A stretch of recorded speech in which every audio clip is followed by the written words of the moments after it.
Hey everybody, welcome to another episode of Courtside with Beilinson Tennis. As always, here joined with my co-host and Hall of Famer Steve Flink.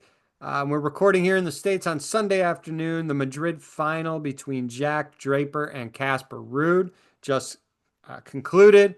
Congratulations, Casper Ruud. Been to a major final three times. He's played some pretty damn good players when he's played in the major finals all three times. But he just won his first Masters 1000 title. Always dangerous on clay. He will be dangerous in Roland Garros. This will obviously boost his confidence.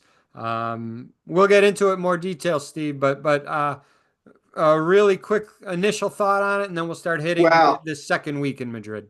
yeah, no, it's very fitting because he's been one of the game's consummate professionals for a long time. As you alluded to, three Grand Slam finals. He loses two French in a row to Rafa and Novak in 22 and 23. And in between at the 22 US Open, he lost to Carlos. So he's losing to all the great players, but he never won a 1000. And he also lost another ATP Finals championship match to Novak. So he's been on the cusp of something great like this for a long time. So for him, I think it's going to be very rewarding, even if as one would think he never does win a slam. Having said that, he'll be now a very strong contender at Roland Garros again, because he's pushing himself up also from 14 to he'll go to 7 in the world.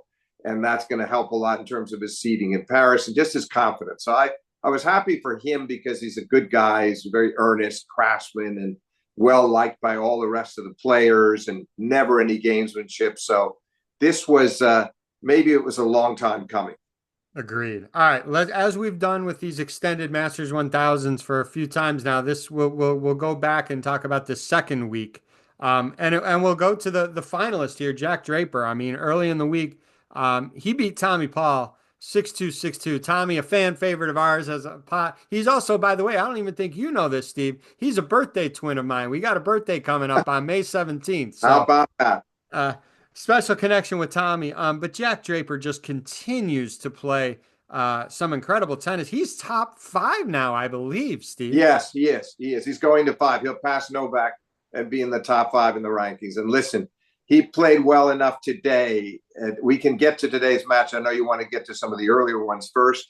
He played well enough today to beat an awful lot of guys. It was a really terrific performance from Ruud, who fended him off in 3 sets, but it really didn't diminish Jack's great week. And this is not supposed to be his surface, the clay, but he's made real strides on it. And now I think he'll play well in Rome and Paris and then set the stage for what really could be a great Wimbledon. I mean, Yeah, that's what everyone's saying. Just wait for this guy at Wimbledon. Well, meanwhile, this guy plays well on any surface right now. no, So he does. I just feel like I felt like we talked about this last year after the U.S. Open. I felt like watching him get to the semis there and play a good match against Sinner, despite losing in straight. The first two were 5 and 6. It was a close 2 sets, and then Sinner ran away with it. But I felt watching him there, I thought there's no reason why this guy can't be a serious candidate to win Wimbledon next year. Now, having won Indian Wells this year and the finals here, showing how well he can do in these 1000s, I think if he can just improve his conditioning a little, which might not come into play as much on the grass as it does on clay and hard courts, but he's with that great left-handed serve and one of the biggest and best forehands in the game, he's going to be formidable at Wimbledon, and he's going to do just fine between now and then as well. I think so. I think so. We'd be surprised if he doesn't. Another player that's been playing, really, really well, Cerundolo. He beat Sasha Zverev. Steve, this is a little crazy too. Cerundolo's 3-0 head-to-head versus Zverev. He's won 6 of the 7 sets that they've played. He's beaten them in Madrid consecutive years, 2024 and now 2025. That's a guy that you just don't want to see on your side of the draw when you get to Roland Garros either. There's so many dangerous opponents, Steve. This sport, there's really a lot of quality depth right now on the men's side. Oh, it does. And let's face it, to be beating Sasha is he's a first-rate clay court player who was 1 set away from winning Roland Garros last year. So I mean, and he's won big titles. He's won 1000s on clay. He knows what he's doing on this surface. We've seen it before in Madrid and Rome, and he's a great clay court player. So that was a very good win for Cerundolo. He did, I have to say, tighten up a bit. Ruud played very well against him to beat him 4-5, but Cerundolo was, I thought, a bit off, and Ruud exploited it to the hilt and used his consistency and determination to win that match. I mean, Cerundolo failed on 15 of 18 break points, Steve. Yeah, no, it was a funny match, and there was a string in the second set where they had a whole string of breaks in the second set, and finally he had Casper down love 40 at 5-all, and Casper got out of it and then broke in the last game. So it was a match that Cerundolo could have won. He just got outcompeted, I think, on the day by a real professional in Ruud. But I felt like it was different. The mindset was a bit different. He was enjoying himself against Zverev, and felt like it would be another good win against a great player, and the attitude was slightly different.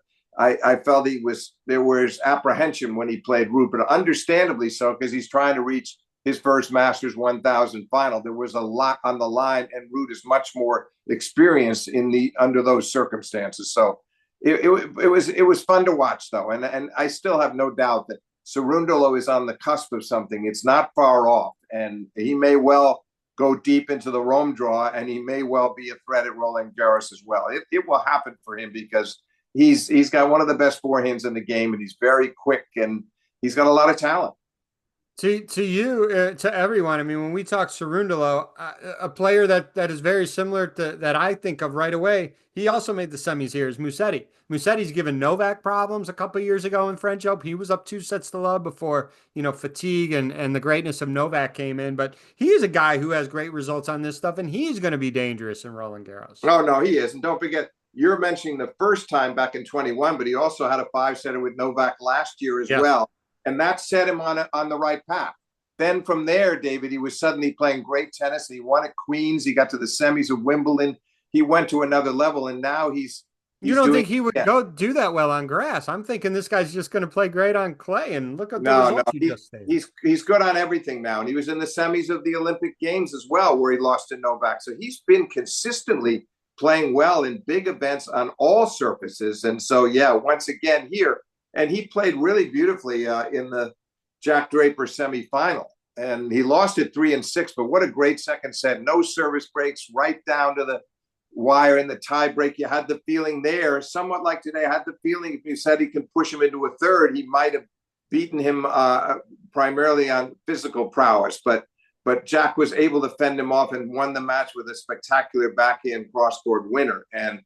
But still, another good showing from Musetti, who'd just been in the finals. We'd seen, he's come off a big final where he lost to Carlos. So now, once again, I don't see why he can't do really well in Roland Garros and play well at Wimbledon again and, establish himself as someone. I wouldn't be surprised now to see Musetti end the year somewhere between 7 and 10 in the world. We're saying... We haven't even talked about Carlos because he withdrew. Sinner obviously couldn't play. He's going to be returning in Rome. But, I mean, there are 4 formidable semifinal opponents in Madrid that can all do extremely, extremely well in Roland Garros. Yeah, they can. They can. Now, obviously, the conditions very different, but these are guys that we saw with Musetti. They're just playing great on clay, period. So I don't really attribute it that much to the altitude. Which quickens conditions there. Roger always liked that event too. Was better for him. It's better for guys who like to attack. But having said that, these guys are just playing well on clay week in, week out, and we've seen it now. And I expect to see a lot of the same cast of characters doing well in Rome as well. All right, let's go back to let's go to the WTA side of things, because we had some interesting matches. On Thursday we had Coco facing Iga Swiatek, and then yesterday Coco played Sabalenka in the final. But the Thursday match between Coco and Iga. Now, if you remember, for the listeners, Iga was up head to head 11-1. It's now 11-4. Coco's won the last 3, and anytime Coco beats Iga, especially on clay, I mean, it's going to be a really good win for Coco. But the shocking result here was the score, Steve. It was 6-1, 6-1. Iga had only 7 winners and 28 unforced errors. That sometimes is flipped when Coco's not playing well. Sometimes you see that stat line with Coco, but never with Iga. And Coco had 7 aces and only 1 double fault. Only 8 unforced errors. That's such a clean stat line from Coco, and such a messy stat line from Iga. Yeah, Coco was controlling the forehand extraordinarily well, and she was feeling the ball well. She wasn't missing many forehands. She wasn't going for too much. And she found that this was one of those days, unlike her prior clay court clashes against Iga, where forehand to forehand, she had the clear edge. And so she kept sticking to that pattern and daring Iga to find a way out of that bind, and Iga could not. And Iga didn't complain afterwards. She just alluded to the fact that she didn't feel Iga, moved well that day. And that you think about that, and then she's setting up late for her shots. You could tell she just was off, and Coco, to her credit, just exploited it to the hilt. But that Uses was her not. athletic ability like crazy Oh on yeah, that. she did, but it wasn't one of those matches where she had to dig a lot, scramble a lot. I mean, I think of like the U.S. Open final when she came back against Sabalenka a couple of years ago, and her movement was just spectacular. And it had to be because she was chasing down one big shot after another in longer rallies. She and Iga didn't have that many long exchanges. That was another thing that was surprising. Iga didn't seem to have a plan B, and she knew she kind of admitted that after the match. So listen, I hope that it's an anomaly in the sense of the one-sidedness of it.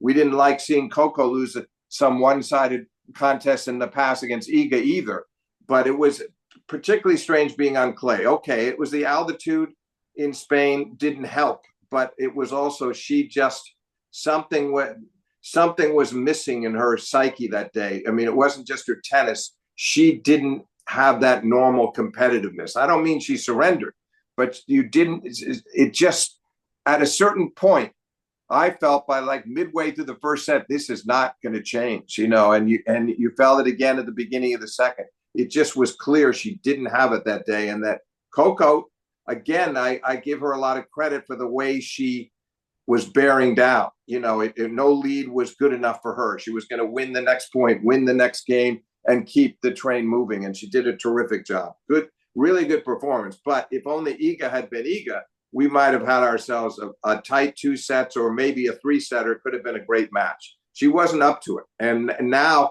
think Rome becomes very important for her because, she hasn't been in a final since she won the French last year, and she's had solid results, but not up to her level. And I think going into the French, she needs something to give her that boost. So I mean like a semi or a final in Rome. I feel that anything short of that, she's going to come into Roland Garros with considerable doubts. Well, and I'll say this to the listeners. We appreciate comments on YouTube, and some of them ask good questions, and I know we don't get to all of them, and depending what's going on during the week when we get to the new, the next tournament that we're recapping. But one of my really good friends, and I've referred to her before, Steve, Katie, she wants to know your thoughts if the suspension on Iga in the late fall has kind of played a part in maybe why, yeah, like you said, she's had solid results. I mean, Australia, she made the semis against Maddie. That could have gone either way. I mean, that was an incredibly close match. I don't know if Iga wins the final, but she's had good results. But like you said, not Iga-like results where it's consistent, where she's almost unbeatable, especially on clay. Do you think the suspension has played a part in some of these up and down results? I think it played more of a part late last year after it was announced and the way she closed the year. And understandably, she felt a bit awkward and frustrated by what had happened, and new people were judging her some harshly. And I felt it was more of a big deal then. Then you just alluded to Australia. She played some really good matches, not just the key semi, but leading up to that, she was beating people really handily.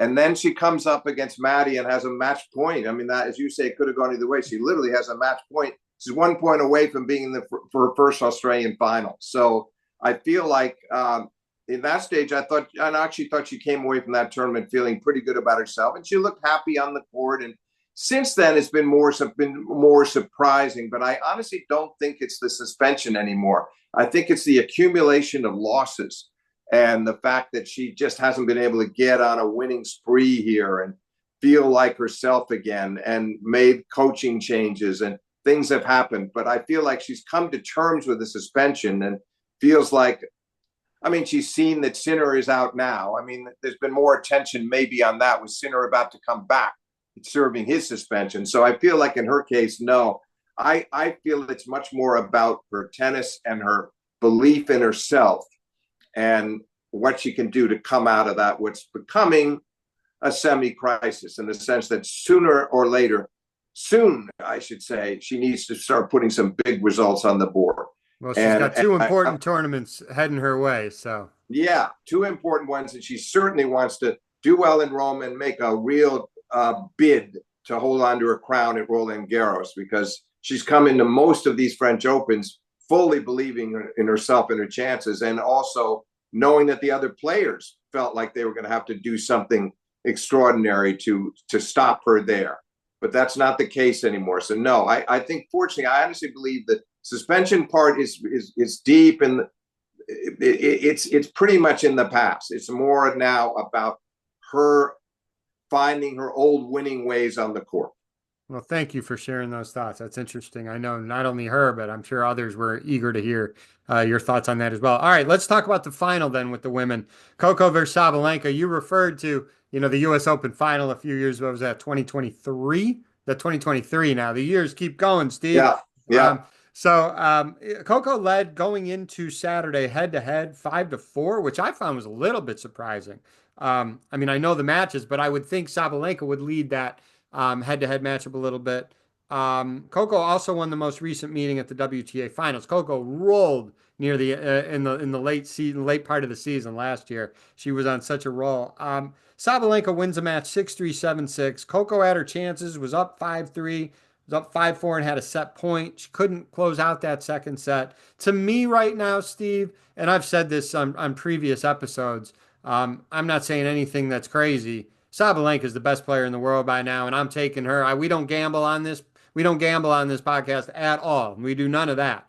But if you're asking me to pick Sabalenka versus whoever right now, for me it's Sabalenka. Any surface right now. Well, it sounds to me like you're betting a pizza dinner on it, something like that. No real betting, no money, but a pizza. No, I agree. It's seriously, be more serious. I agree. She's clearly the best. She's lost a couple of tough three-set finals, including the really hard-fought match with Keys in Australia, which could have gone her way. And great effort from Maddie to triumph there. Toward the end of last year, Coco it looked to me like she was pretty comfortable in the matchup. This was different. I had the feeling this was almost, it seemed to me that Sabalenka was controlling her own destiny in this match. She bolted to a 4-1 lead and won 15 points in a row at one set, was looking spectacular. Had a couple of shaky games, fended Coco off in the eighth game to hold serve for 5-3, and then broke for the set. So she restored her confidence at the end of the set. And then Coco got that break in the second set, and it looked like she was going to close it out. And as you say, she served for the set and then got herself down love 40 with a couple of double faults. Excuse me, Sabalenka. Yes. Sabalenka after love 40 looked like she's going to break back. And then Coco manages to get all the way to the ad. She fended off 4 break points, got to the set point, and Sabalenka had a really good return and forced an error. And she sort of screamed out, like, it wasn't a come on, but it was along those lines. And sure enough, she gets the break. And then eventually in the tiebreak, very similar, David, in the tiebreak, Sabalenka bolts to 3-love, looking great the first 3 points, double mini breaks. Coco's back to 3-all, misses a pretty easy forehand. But then once again, Sabalenka, 2 perfectly placed first serves, service winners to go to 6-3, and then a Coco double fault to end it. So as I look back on that match, I feel like Coco, and I didn't feel Coco was that upset. She knew she'd been outplayed. She didn't play badly, by the way. But I felt like this Sabalenka is too good for anyone in women's tennis right now. I feel, Steve, that the match is decided on her racket. And what I mean by that is she's going to either play well and beat you, or she's going to have one of those sporadic days that we used to see more often in the past, not as much now, where she starts spraying a lot of balls and it's a lot of errors left and right. But what I mean is she controls the outcome more than her opponent does. Oh, no, we're in a quarter, and that's what I'm saying. Yeah, she at her best is just better than anyone else. Now, to your point about the some of these lapses or bad stretches, bad patches, she's so much better at recovering her game and her consistency again and getting past it than she was even 2 years ago. I mean, once things started turning against Coco in that U.S. Open final, I didn't feel like she was going to get it back again, and she didn't. And that's not true anymore. Now she said it's like there's more discipline, there's more professionalism, and that's what impresses me the most about her. Because yes, she can lose some of those matches on bad days, but she's winning her share now too when she's below the top level of her game. That's the mark of a champion. That's why I expect her to pick up a lot more majors before she's through with this game. I agree with you, Steve. I definitely David, agree just a with you. quick comment, if I may, because we didn't talk that much about the details of the men's final. I just want to throw in a Oh few no, things. we're gonna get to it now. We're gonna get to it. Okay, We're sure. not done. We got to stay patient on this episode. No, so we are going to talk about today's final right now, the Draper versus Casper Ruud.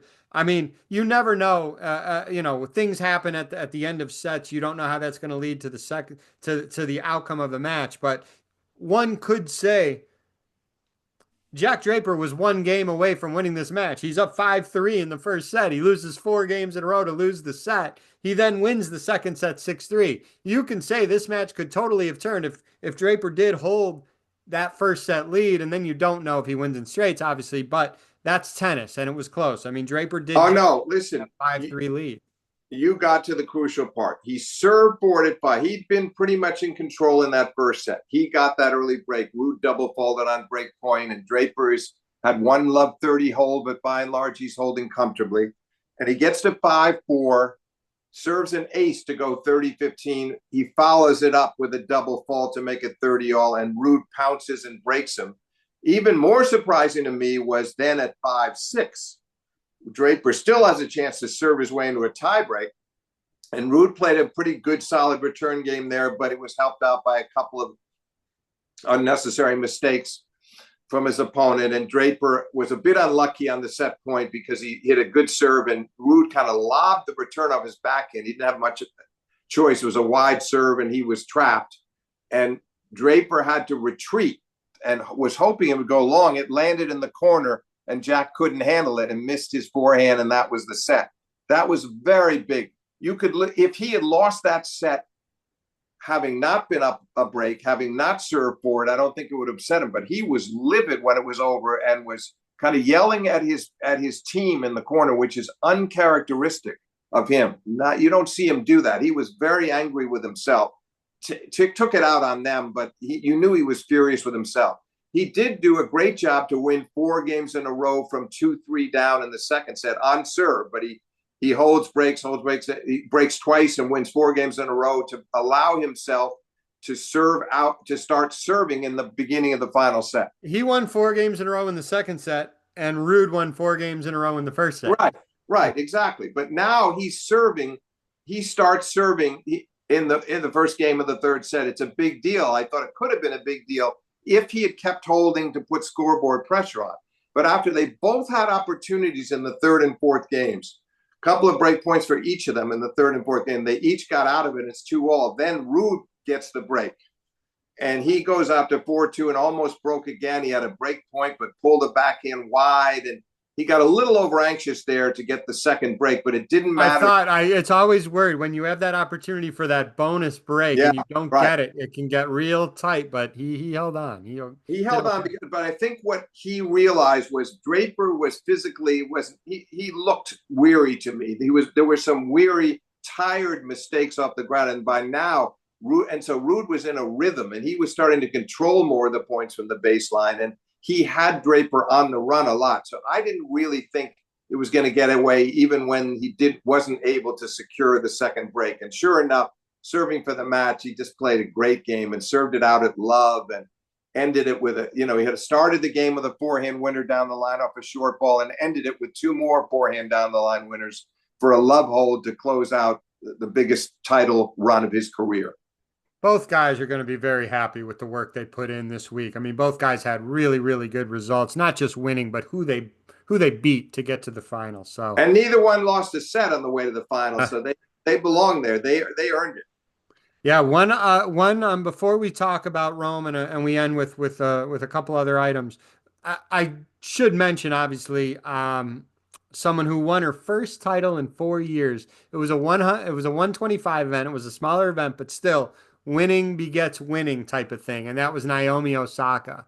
And she's now top 50. And you can say all you want about form, but if I'm a seeded woman in Roland Garros and I see Naomi Osaka in the first or second round, I'm not going to be very happy.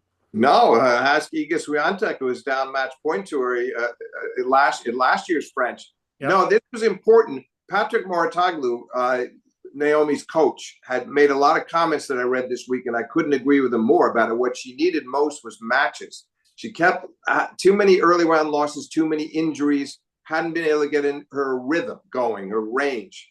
And sure enough, she had the I'm glad she wasn't overly prideful to say I don't belong in the minor leagues of women's tennis. I only play work. No, she agreed with him. I'm going to go and get the matches, and maybe if with some good fortune I can get the title, and she did. So I credit her for that, and I think that will help her a lot to get all those matches so close to Roland Garros, and maybe she can really make an impression there too. But my big hope is, regardless of what happens there in Paris, because that's never going to be her best surface, it's what she's setting the stage for over the summer. Yeah. From Wimbledon on, particularly when we get onto the hard courts in the US. That's where I think I was hoping it would happen last year. It didn't, but maybe now, after that run, which in her own mind is going to be bigger, she's not going to see it as a secondary success. She's going to see it as an important win. Yeah, I think so. So we'll see how that develops. All right, let's talk a couple things with Rome. Carlos, hopefully healthy now, so he'll be playing in Rome. Big news is obviously Yannick Sinner is returning to the tour now after his suspension. Novak withdrew from Rome. That's going to be interesting. Let me ask you. Let me ask you one. What do you think about Sinner's chances? He's obviously been training hard, but it's not like playing matches in a real tournament. And then Novak. So let's start with Sinner for you. Yeah, with Sinner, because of how he plays, he's not a flashy player. That's what makes his matches interesting with Carlos.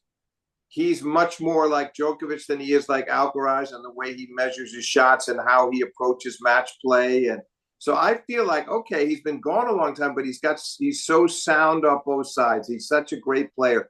He doesn't take unnecessary risks. So if he may be a little vulnerable having not played matches in the first couple of rounds. If he gets through those first couple of matches, I wouldn't be shocked if he won the title. But I'm expecting pretty good things from him. He's downplaying his chances, but why wouldn't he? Because you don't want to put an extra pressure on yourself when you're playing at home in front of the Italian crowds, and they're anticipating and hoping for so much. So he's downplaying it, but I think he knows. I think he knows that he could really make a very strong showing in Rome. And is it his best surface? No, but he was in the semis of the French last year, one set away from beating Carlos and being in the finals. Most likely would have won the finals. So I feel like he's going to be, and the other great thing is he's going to be eager. He's going to be excited to be back out there, to have his suspension behind him and now able to play freely again, as opposed to last year when he knew what was going on and the public didn't know. And he was talking with the authorities, and he knew that what had happened with the testing, and that was a big burden to carry around, and explains some of the subpar performances in the middle of the season. But now I think his head is clear, and I think he'll have a good Rome. That's my guess. And Novak, I know we were hoping that he would play. Again, he hasn't had a lot of matches. The news came out that he was not going to be playing Rome. Yay or nay as far as his prep for Roland Garros, Steve? Well, no, it's not good in terms of the prep. The question becomes now, does he go to Geneva or Hamburg the week before Roland Garros? There's still that option. Maybe he's thinking that through. I'll be very relieved if I hear he's doing that, because to come into Roland Garros having lost your only two clay court matches and have Miami be the last time you played a string of matches when he went to the final there, you're giving yourself the least possible chance, even if you are always extra inspired to play the majors. So I hope that's what we hear soon, that he's entered one of those other tournaments. So he gives himself a chance to at least get a couple of more matches in prior to Paris. Steve, let me ask you this. his form, be it as it may right now, it's not great, right? He'd be the first to tell you. That said, a major is 3 out of 5 sets. All right. That still, I think, plays in his favor because it gives him enough time to figure it out within a match. You could lose 6-3, 6-3, and it could be pretty quick in a 2 out of 3 match, and you don't find your rhythm, whatever. This and the greatness of Novak, the experience that he has, 3 out of 5, even if he's not playing great, it gives him more of a chance to figure it out. I'm not talking first, second, third, fourth round. I'm talking within one match. And No, yeah.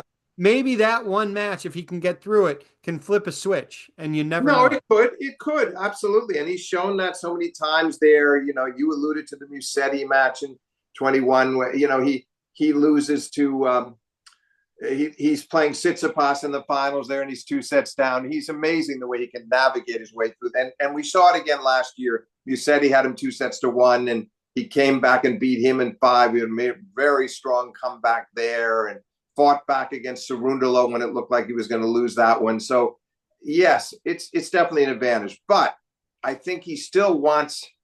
That's why I was shocked by the announcement initially. I think, especially given the results he had in the 2 clay court tournaments he played, he needs a few matches. You want to be match tough, and so if he doesn't announce that he's playing, here's the way I look at it. If for some reason he's changed his mind and he just feels like, you know what, I'm not ready yet, and I'm not even going to go to Paris. I'm going to put everything into winning Wimbledon.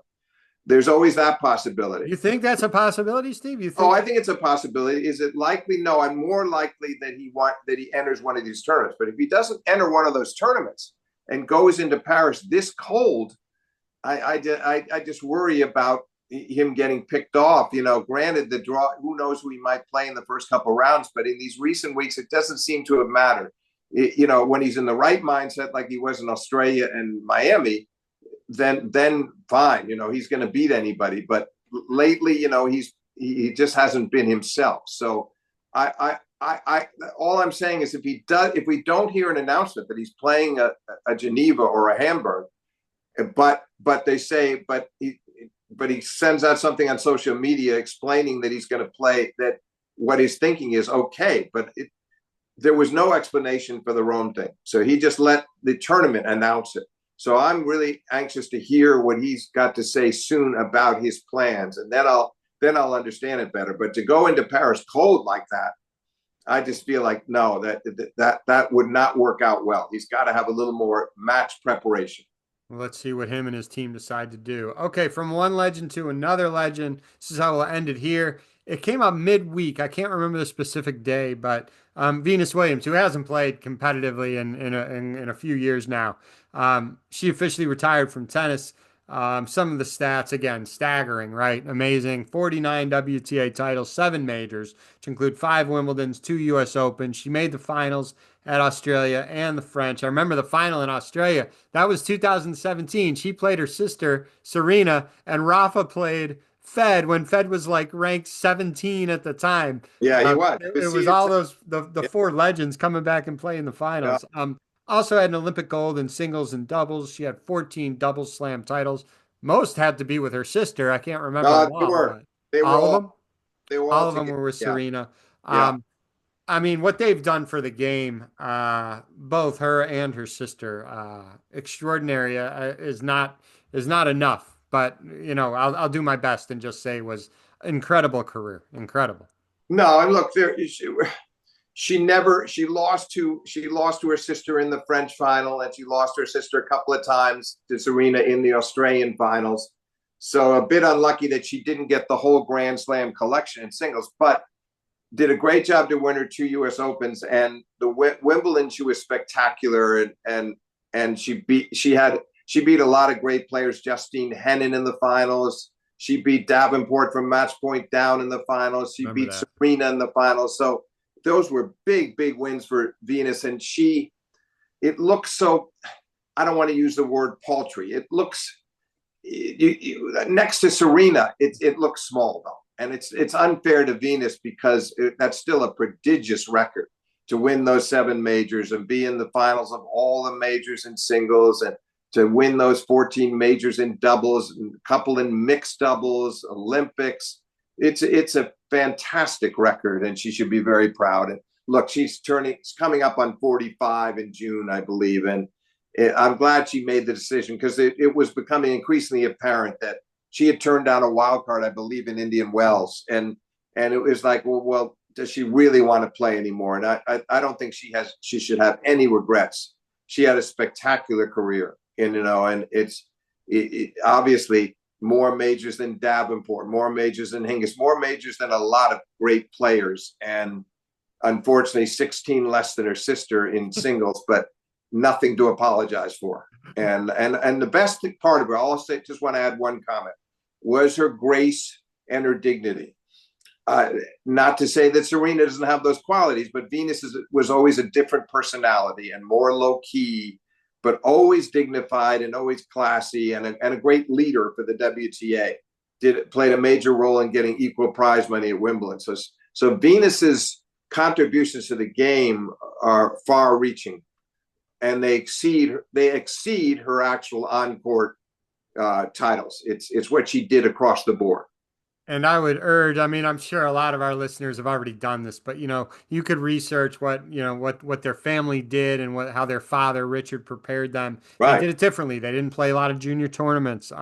Go see the movie King Richard too. I enjoyed that movie. For those that haven't seen it, it gives a little bit of background on how the family developed these two tennis champions. It's definitely interesting. It's definitely different. But for those who haven't seen it, I know you'll enjoy it. Yeah, Steve, it's good. I think we hit on a lot. We're going around about 40 minutes here, so I think we did a Well, good job. Is there anything no, else? no, I just want to say to our listeners that normally I come into these podcasts, I'm not surprised by anything, but today you had a few tricks up your sleeve, but it was enjoyable, because I didn't know we were going to cover that much ground, but I had a great time. Thanks, Steve. Thanks again for taking your time out of your weekend. And again, like we did with the others with Rome, it's going to be extended. So we'll do another tournament recap, most likely next Sunday at some point. And we appreciate everyone listening and having fun along with Steve and myself. So thanks, everyone.